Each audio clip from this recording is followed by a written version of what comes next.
And and you know you've got a great culture when the people actually feel empowered enough to actually start building in and creating their own systems.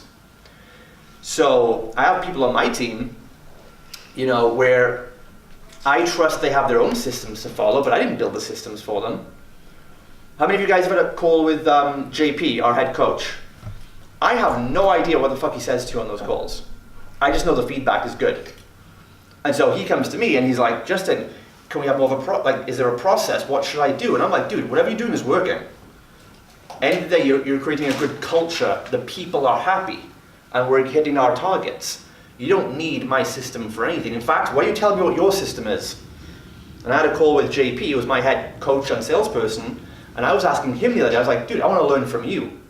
I know my sales system stuff, but what's your system? Because that's working in my business, and there's obviously a good culture behind it because you feel good doing it, right? And we can learn and pull from our own team members sometimes. And you know, as a leader, remember, a leader is ultimately the best leader is the biggest servant. And you're always asking your team, like, how can we do more for you? How can we help you learn? And how can I learn from you as well? The reason I hired guys like JP and Daniel, no lie, it's because I want other people to learn from. The coaches that work for me, I hired them so I can learn from them.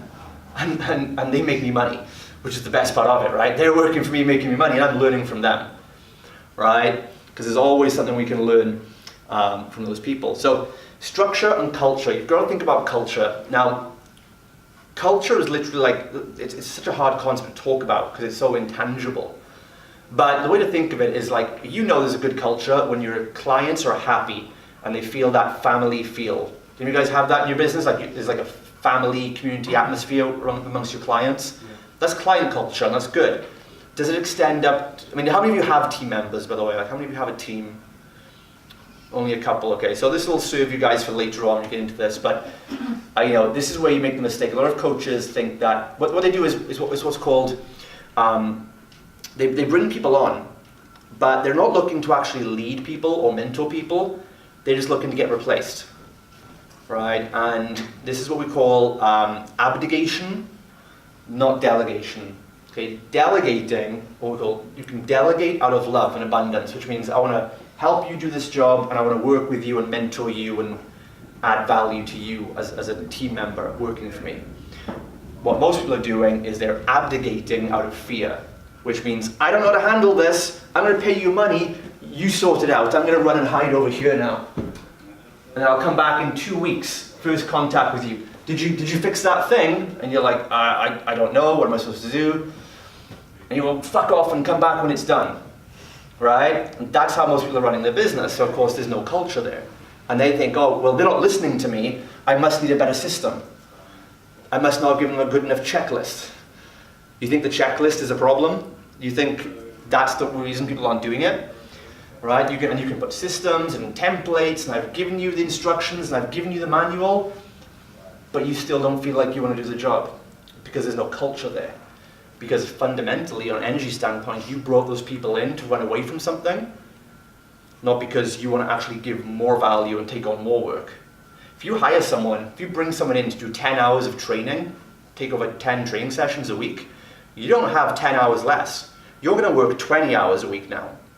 Because you're going to have 10 hours with that coach, shadowing them and aiding them along in the session, and another 10 hours teaching them after about the culture of like, so in the sessions as you're teaching the structure, this is how we do our workouts, this is how we do our warm-up, this is how we do our sales calls, and you're going to go another hour afterwards saying, here's the culture, here's why we did it like that, here's our ethos, here's our core values, here's why we do these things this way, and what would you like to add to that? What do you think about that?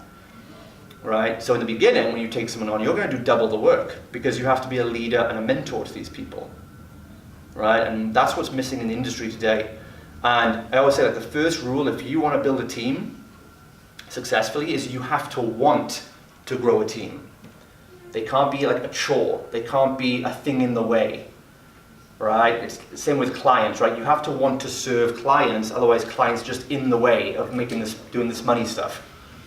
You have to want to grow a team, right? So that's the first thing. Everyone wants to grow a team, and they come talking about, if I can get a system in place.